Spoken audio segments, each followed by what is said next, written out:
চলো ফ্রেন্ডস, আমার আরেকটি নতুন ব্লগে তোমাদের সবাইকে ওয়েলকাম। তোমাদের সকলকে গুড মর্নিং। আশা করছি তোমরা সবাই খুব ভালো আছো, সুস্থ আছো, আর আমিও বেশ ভালো আছি। তো ফ্রেন্ডস, সকালে ফ্রেশ হওয়ার পর চা বিস্কিট খাওয়ার পরে সোজা চলে এসেছি আমি এখন আমার রুমে, কারণ আমার রুমের বিছানাটা ঠিক করতে হবে। যেহেতু আমি উপরে ঘুমোই না গরমের জন্য, নিচে রুম আছে, নিচে ঘুমোই, তো সে কারণে বিছানাটা ঠিক করে নিয়েছি। এই যে দেখো, টান টান করে ঠিক করে নিয়েছি। তারপরে দেখো, এই যে জানলা, এই জানলার এপাশে রাখা রয়েছে অ্যালোভেরা গাছ, দুপাশে দুটো টবে রাখা। 2-3 দিন প্রায় হয়ে গেল জল দেওয়া হয়নি, গাছগুলো গরমের মধ্যে শুকিয়ে যাচ্ছে, তাই আজকে আমি জল দিয়ে দিচ্ছি। তারপরে আবার বিকেলে একবার দিয়ে দেবো।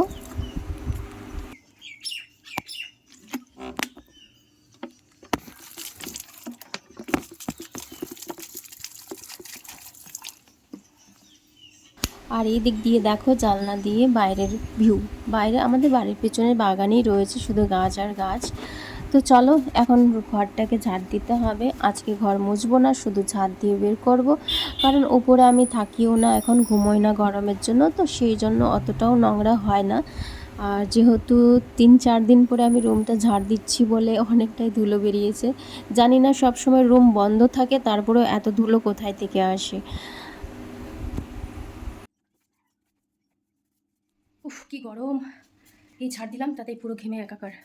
কি অবস্থা! এখন বাজে 7:15 সকাল, আর এখন থেকে এত গরম লাগছে। দুদিন তো খুব বৃষ্টি হলো, শরীরটা আমার খুব একটা ভালো ছিল না। তো চলো, এখন স্নানটা সেরে নিই, দিয়ে এসে আবার কথা হচ্ছে। আর এই দেখো, পায়রাগুলো আবার সেই সকালে খাচ্ছে, রোজ দিনই এটা। তো আজকেও ইচ্ছে হলো তোমাদের কাছে শেয়ার করি। তো বাবা এদেরকে খাবার দিয়েছে, তো এই যে খাচ্ছে এরা। আজকে চাল দেওয়া হয়েছে, কোনো দিন ভাত দেওয়া হয়, আবার কোনো দিন গম দেওয়া হয়। তো এইভাবে অল্টারনেট করে এদেরকে প্রত্যেক দিন সকাল বিকাল খাবার দেওয়া হয়।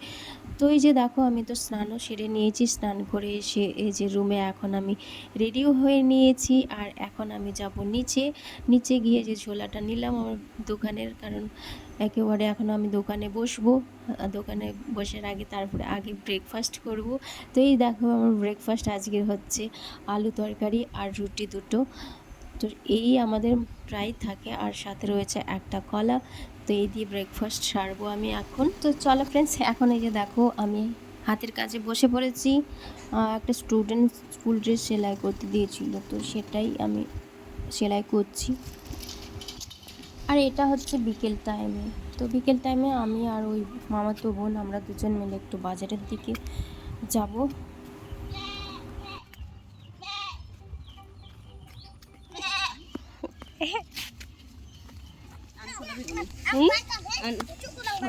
তো চলো ফ্রেন্ডস, এখন উলু আর আমি দুজন মিলে যাচ্ছি একটু বাজারে। বাজারে উলু বলে বিস্কুট নেবে না, আর আমি নেব কিছুই নেব না, খেতে যাচ্ছি ঘুগনি, চপ, মোমো, চাউমিন। তুই কি খাবি? মোমো। আমিও মোমো খাবো। এমনি তো সর্দি সর্দি ভাব রয়েছে, মোমো খেলে স্যুপটা পাওয়া যাবে, স্যুপটা খেলে একটু ভালো লাগবে, তাই না? ঝাল ঝাল, কিন্তু ঝাল তো খেতে পারি না, স্যুপটা কম ঝাল দিয়ে খেতে হবে। তো চলো, এই দেখো আমাদের রাস্তা, গ্রামের রাস্তা। এই যে সামনের দিকে ঢং করছে একজন, ওর বলে ফুল ভিডিও চাই, তাই আমি ফুল ভিডিও নিচ্ছি ওর। আর এই দেখো, সামনে রয়েছে মাঠ, আর তার পাশেই রয়েছে স্কুল, মানে আমাদের এখানকার স্কুল। আর মাঠে ছেলেপেলেগুলো ফুটবল খেলছে, কারণ ওরা হয়তো প্র্যাকটিস করছে। আমাদের এখানে মাঝে মধ্যেই ফুটবল ম্যাচ হয়, সে কারণেই। তো যাই হোক, আর একটা কথা, আমরা যেটার জন্য এসেছিলাম সেটা হলো না, মানে আমরা চপ কি চাউমিন, মোমো যে কোনো কিছু একটা খেতাম, বাট দোকান আজকে নিয়ে আসিনি, তো সে কারণে আর খাওয়াও হলো না। আর কি করব, তো তাই আমরা চা বসে বসে খাচ্ছি বুড়ি মানুষের মতো, আর করার কিছু নেই। আজ দোকান বসেনি বলে মনটা ভীষণ খারাপ হয়ে গেছিলো, কারণ অনেক আশা করে দুজন মিলে আমরা খেতে বেরিয়েছিলাম। তো যাই হোক, তো চা খেয়ে মনটাকে শান্ত করলাম আমরা। আর সাথে আমি আমাদের এখানে যে দোকান বসিয়েছে, বিরিয়ানি দোকান নতুন, তো সেখান থেকে হাফ প্লেট বিরিয়ানিও নিয়ে এসেছিলাম।